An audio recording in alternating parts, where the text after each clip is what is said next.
ওই কঠিন মুহূর্তে আল্লাহ রাব্বুল আলামিন আল্লাহ তাআলা হাসরবাসীরা এমন ভাবে পেরেশান হয়ে যাবে, সকল হাসরবাসীদের মাথার মগজগুলো ফেটে টকবক টকবক করতে থাকবে। হাসরবাসী গুনাহগারেরা পাগলের মতো ছটফট করতে থাকবে, ইয়া নাফসি করতে থাকবে। ওই দিক থেকে জাহান্নামের আওয়াজ, জাহান্নাম বলবে হাল মিন মাজিদ। আয় আল্লাহ, আজকে বেনামাজি গুলো, নাফরমান গুলো, বেঈমান গুলো আমার মধ্যে দাও। আয় আল্লাহ, আমি আজকে জাহান্নাম ক্ষুধার্ত। আল্লাহ বলবে জাহান্নাম থামো। আমার মায়ার নবী সিজদায় পড়ে ইয়া উম্মতি বলে কাঁদবে। যেই নবী আল্লাহ তাআলা হাসরের ময়দানে মাকামে মাহমুদের মধ্যে সিজদায় পড়ে আপনার আমার জন্য নবী কাঁদবে। ও যুবক ভাই, ওই নবীর জন্য মায়া আসেনি? জবান খুলে বলেন আসেনি? নবীর জন্য মায়া থাকলে নবীর সুন্নত মানা লাগবে কি লাগবে না? নবীর সুন্নত মাথায় টুপি রাখতে হবে, নবীর সুন্নত মতো, নবীর আদর্শ মতো মাথার চুল কাটতে হবে। কথা বলেন ঠিক কিনা? নাকি ক্রিকেটের অনুকরণ করে দলকে মহাব্বত করে ক্রিকেটারের চুল বান্দর আর বিলাইয়ের মতো কাটবেননি? নাকি মুসলমানের সন্তান হয়ে আল্লাহর রাসূলের সুন্নত মোতাবেক কাটবেন? কথা বলেন ঠিক কিনা? আল্লাহর রাসূলের আদর্শের মধ্যে চুল কাটার সুন্নতি নিয়ম আসেনি? কথা বলে আসেনি? আল্লাহর রাসূলের সুন্নত মানতে হবে। মায়ার নবী আমার সিজদায় পড়ে ইয়া উম্মতি বলে কাঁদবে। আল্লাহ তাআলা সেই দিন এক ফোঁটা পানি আল্লাহ তাআলা ফেরেশতাদের হাতের মধ্যে দিয়ে দিবে। ওই পানিটা যখন জাহান্নামের মধ্যে নিক্ষেপ করে দিবে, যেই জাহান্নামে এতটাই পাগলের মতো ছুটে আসবে, নবী আমার বলেন এক একটা শিকলের সাথে ৭০,০০০ ফেরেশতা থাকবে, জাহান্নামকে আটকায় রাখতে পারবে না। ওই জাহান্নামের মধ্যে যখন একটু পানি নিক্ষেপ করা হবে, জাহান্নামটা দৌড়াইয়া পিছনের দিকে পালাইবে। বলেন আল্লাহু আকবার। আল্লাহ তাআলার ফেরেশতারা ডাক দিয়ে বলবে, ও মালিক, যেই জাহান্নামকে আমরা ধরে রাখতে পারি না, ও আল্লাহ কিসের পানি দিলা? আল্লাহ এটা কি জমজমের পানি, নাকি আমি হায়াতের পানি, নাকি এটা বৃষ্টির পানি, না কোন বরকতি পানি? আল্লাহ পাক রব্বুল আলামিন বলবেন, ফেরেশতার দল, এটা জমজমের পানিও না, আবে হায়াতের পানিও না, এটা কোন বরকতি পানিও না, এটা আমার গুনাহগার উম্মতের তাহাজ্জুদের জায়নামাজের মধ্যে বৈশা আমার বান্দারা জাহান্নামের ভয়ে চোখের পানি ফালাইয়া, আমার বান্দারা যখন কান্না করছে, আমার কাছে তওবা করছে, আমি আল্লাহ ওই পানিটা হাতের মধ্যে রাইখা আজকে আমার ওই হাতের পানিটা জাহান্নামের মধ্যে দিলাম। ওই পানিটার কারণে আজকে জাহান্নাম ডরে। ও যুবক ভাই আমার, আল্লাহ পাক রব্বুল আলামিনের কাছে সম্পর্ক করার মাধ্যম হলো নামাজ। আবার মায়ার নবীর ৬৩ বছর হায়াতের জিন্দেগি এই নামাজ প্রতিষ্ঠিত করার জন্য, দিন প্রতিষ্ঠিত করার জন্য নবী আমার কত কষ্ট করছে। নবী আমার তায়েফের ময়দানে রক্ত ঝরাইছে। নবী আমার মা নাই, বাবা নাই, এতিম নবীকে উহুদের ময়দানে দান শহীদ করেছে। ও এতিম নবী আমার মাহারা, বাবা হারা, নবী আমার একমাত্র উম্মতের জন্য সিজদায় পড়ে কাঁদবে। ওই উম্মত আজকে নবীর সুন্নত থেকে বহু দূরে। ও ও পর্দার আড়ালের আম্মা জান, যুবক ভাইরা, আজকের মাহফিল থেকে আপনি আমি আমরা সবাই প্রতিজ্ঞাবদ্ধ করব, আল্লাহ যতদিন দুনিয়াতে আমাকে বাঁচাইয়া রাখো 5 ওয়াক্ত নামাজ ঠিক মতো আদায় করব। কথা বলেন ঠিক কিনা? আমার আপনার নামাজ হলো বেহেশতের চাবি। মায়ার নবী বলেন, আউয়ালু মা ইউহাসাবু বিহিল আবদু ইয়াউমাল কিয়ামাতিস সালাহ। কিয়ামতের কঠিন ময়দানে এই নামাজ সম্পর্কে জিজ্ঞাসা করা হবে সর্বপ্রথম। কথা বলেন ঠিক কিনা? এজন্য নামাজটাকে সুন্দর করিয়া, নামাজটাকে সুন্দর করিয়া, নামাজটাকে সুন্দর করিয়া পড়িয়া আমার আল্লাহকে খুশি করিয়া যদি অন্ধকার কবরে যাইতে পারো, আল্লাহ পাক রব্বুল আলামিন তোমার আমার কবরের মধ্যে জান্নাতি বিছানার ব্যবস্থা করে দিবে। এ কবর পথের যাত্রীরা কবরে কখন, কোথায়, কিভাবে, কোন সময় মৃত্যু হবে আর কবরে যাইব আমরা কেউ বলতে পারি না। কারণ আমাদের মধ্যে কবরের কোনো চিন্তা নাই, মৃত্যুর কোনো চিন্তা নাই, কোনো টেনশন নাই। কথা বলেন ঠিক কিনা? আমরা সারাদিনে একবারও কবরের কথা স্মরণ করি না, আমরা সারাদিনে একবারও মৃত্যুর কথা স্মরণ করি না। মায়ার নবী বলেন, কোন বান্দা যদি কমপক্ষে প্রতিদিন 20 বার মৃত্যুর কথা স্মরণ করে, কয়বার? আরো জোরে বলেন, কয়বার? 20 বার তো দূরের কথা, একবারও মনে হয় না। 20 বার যদি কোনো বান্দা মৃত্যুর কথা স্মরণ করে, কোন যুবকের দিলের মধ্যে যদি 20 বার এই মৃত্যুর কথা স্মরণ হয়, ওই যুবকটা কোনোদিন মোবাইল দিয়ে গুনাহ করতে পারবেনি। আরো জোরে বলেন, ওই যুবক কখনো অন্যায় করতে পারবে, অপরাধ করতে পারবে না। কারণ যুবক জানে আমার মৃত্যুবরণ করা লাগবে, কারণ মৃত্যু আমার যখন হবে, আমি মৃত্যুবরণ করার সাথে সাথে আমার অন্ধকার কবরে যাওয়া লাগবে। এই ভয়টা যদি কোনো যুবকের মধ্যে থাকে, কোনো মা বোনের মধ্যে যদি এই ভয়টা থাকে, বেপরদা হইয়া মাহফিল উসিলায় যে মেলাগুলো হয়, এই মেলাগুলোর মধ্যে বেপরদা হইয়া ঘুরতে পারবেনি, বাজার ঘাটের মধ্যে ঘুরতে পারবে না। কারণ কি? যদি মৃত্যুর কথা স্মরণ হয়, সব গুনার থেকে বাঁচতে পারবে। কথা বলেন ঠিক কিনা? এখানে আমরা যারা যারা উপস্থিত হয়েছি, বুকে হাত দিয়া বলেন, আমরা কারা কারা মরব না? হ্যাঁ, মরবেন সবাই? মরার জন্য কারা কারা প্রস্তুত আছেন? হাত তোলেন। একজনও প্রস্তুত নাই, সব মিথ্যা কথা। কি লিখা কইলাম বুঝবেন? বুঝাই দিতেছি আমি। মরার জন্য কেউ প্রস্তুত না। যদি মরার জন্য প্রস্তুত থাকতেন, তাহলে যদি এতটুকু বুঝতেন যে আমি মরব, আমার মরা লাগবে, আমার মালাকুল মউতের সামনে হাজির হতে হবে, মৃত্যুবরণ করতে হবে, তাহলে এক ওয়াক্ত নামাজও কি ছাড়তো? এই মসজিদে ফজরে জায়গা হইতো? কথা কয় না? ফজরে কয়জন পাওয়া যায়? এক কাতারে তো কষ্ট হয়ে যায়। কি বলেন?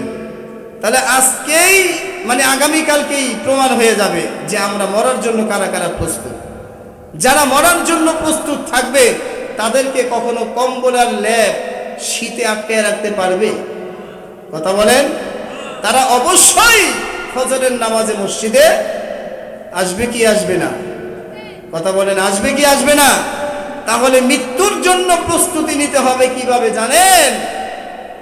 আল্লাহর একজন বান্দা যুবক, আল্লাহর বড় পাগল, সব সময় তার কাঁধের মধ্যে একটা গামছা নিয়া দুনিয়ার কাজকর্ম করতে রওনা দেয়। আল্লাহর বান্দা যুবকের দিলের মধ্যে আল্লাহ তাআলার ভয় আর মৃত্যুর জন্য প্রস্তুত। ওই যুবক বান্দাটা যেখানে থাকে, যে অবস্থায় থাকে, আজান শোনার সাথে সাথে বান্দা নামাজের জন্য তার গামছাটা বিছাইয়া দাঁড়াইয়া যায়। আল্লাহর বান্দা যুবক দুনিয়ার কাজ কর্ম করতেছে, হঠাৎ করে চলন্ত পথে একজনের সাথে সাক্ষাৎ। সালাম কালাম দেওয়ার পর বলতেছে, ভাই আমি তো মালাকুল মউত আজরাইল। বলে আমি জানি আপনি আসবেন। ও আজরাইল ভাই, আমিও জানি আপনি আসবেন, এই জন্য তো আমি সব সময় অজু অবস্থায় থাকি। আর আমার কাঁধের মধ্যে একটা গামছা, এটা হলো আমার জায়নামাজ।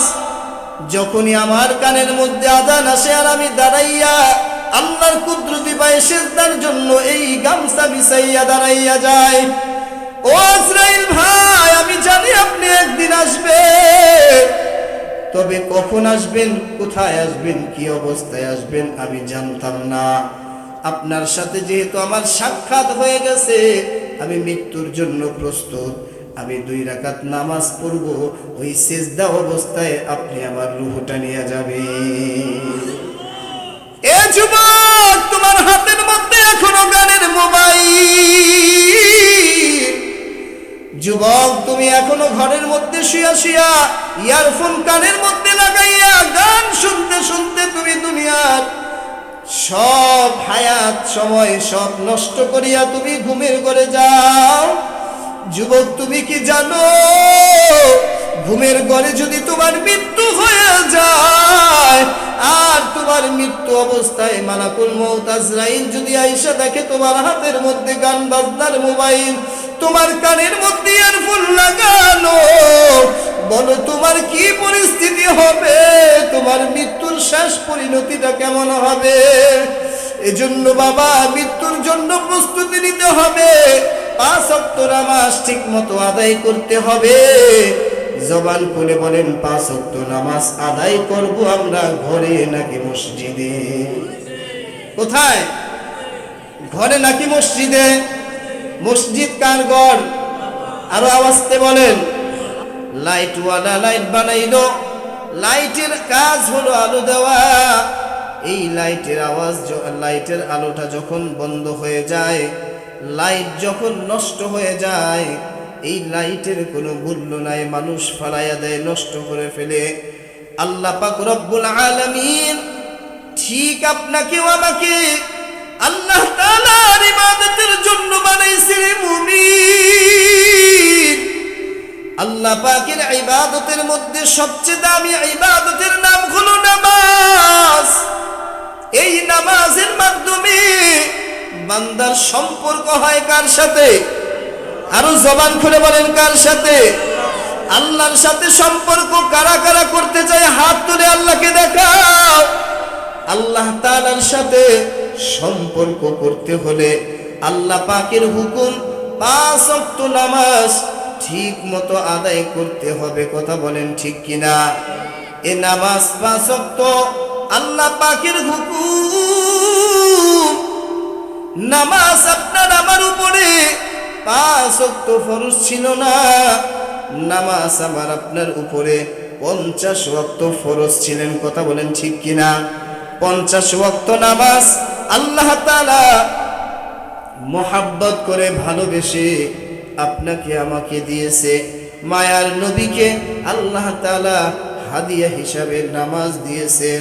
এই নামাজ আবার আপনার উপরে 50 ওয়াক্ত ফরজ ছিল, কিন্তু আল্লাহ তাআলা মায়ার নবীর কুদরতি আল্লাহ তাআলা খেলাইয়া 5 ওয়াক্ত নামাজকে যখন সীমাবদ্ধ করে রাখলেন, এই 5 ওয়াক্ত নামাজ যদি কোনো বান্দা ঠিক মতো আদায় করে, নবী আমার বলেন আল্লাহ তাআলা ওই 50 ওয়াক্তর সওয়াবে তার আমলনামায় দিবে। বলুন সুবহানাল্লাহ।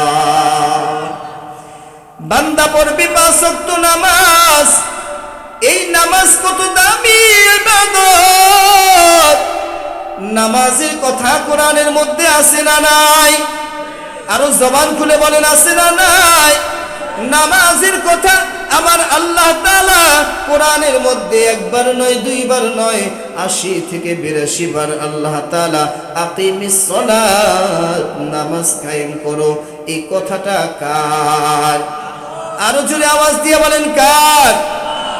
আপনার আমার 3.5 হাত বডি আর একজন ইহুদি নাসারা খ্রিস্টান। হিন্দুর ঘরে যে বাচ্চাটা জন্ম নেয়, ওই বাচ্চাটার ঘরে ওই বাচ্চার শরীরের মধ্যেও 3.5 হাত, বডির মধ্যে 2টা হাত আছে, 2টা পাও আছে, 2টা চক্ষু আছে, 2টা কান আছে। মানুষ যেরকম ভাবে স্বাভাবিক সুন্দর গঠনওয়ালা হয়, হিন্দুর বাচ্চাটাও ওই রকম হয়। আপনার আমার একই রকম দেখতে, কিন্তু মুসলমানের মধ্যে আর হিন্দুর মধ্যে যে পার্থক্য থাকবে, পার্থক্যটার নাম কি? কি? নামাজ।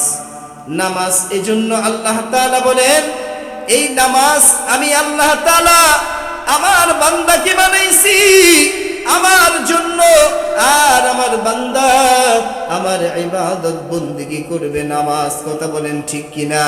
এই নামাজ আপনাদের এলাকায় 5 ওয়াক্ত নামাজ প্রতিষ্ঠিত আসেনি? আছে? আলহামদুলিল্লাহ।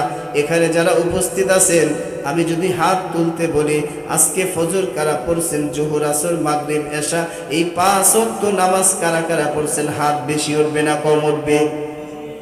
কি? আল্লাহ তাআলার হুকুম 5 ওয়াক্ত নামাজ। এই 5 ওয়াক্ত নামাজ আমার আপনার উপরে ফরজ। বাবা, যদি 5 ওয়াক্ত নামাজ আপনি আমি না পড়ি, আপনার আমার জন্য মায়ার নবী বলেন, কোন বান্দা যখন 1 ওয়াক্ত নামাজ সময় ছাড়া অন্য সময় পড়বে, অর্থাৎ একটু সময় বিলম্ব করে পড়বে, ওই বান্দাটার জন্য 1 হুকবা জাহান্নামের আগুনে জ্বলতে হবে। 1 হুকবার পরিমাণ কত? বলে 2,88,00,000 বছর জাহান্নামের আগুন। বিনা দরখাস্তে, বিনা চাওয়ায় আল্লাহ রাব্বুল আলামিন আমাকে আপনাকে দুনিয়ার জমিনের মধ্যে পাঠাইল রে যুবক। ও পর্দার আড়ালের আম্মা জান, আমার মালিকের হুকুম 5 ওয়াক্ত নামাজ। এই নামাজ না পড়িয়া কিভাবে ঘুমাও? এই 5 ওয়াক্ত নামাজ ছেড়ে দিয়ে কিভাবে সংসার করো? ও যুবক ভাই, মসজিদের আজানের সময় তোমার মোবাইলের মধ্যে সময় দেওয়া লাগে, বন্ধু বান্ধবের সাথে আড্ডা দাও। ফজরের সময় তুমি ঘুমাইয়া থাকো, সারা রাত মোবাইল দেখতে দেখতে দেখতে দেখতে ফজরের আজানটা যখন দেয়, যুবকরা তখন কম্বল মোড়া দিয়ে ঘুমায়। কথা বলেন ঠিক কিনা? কেমন করে ঘুমাও তুমি?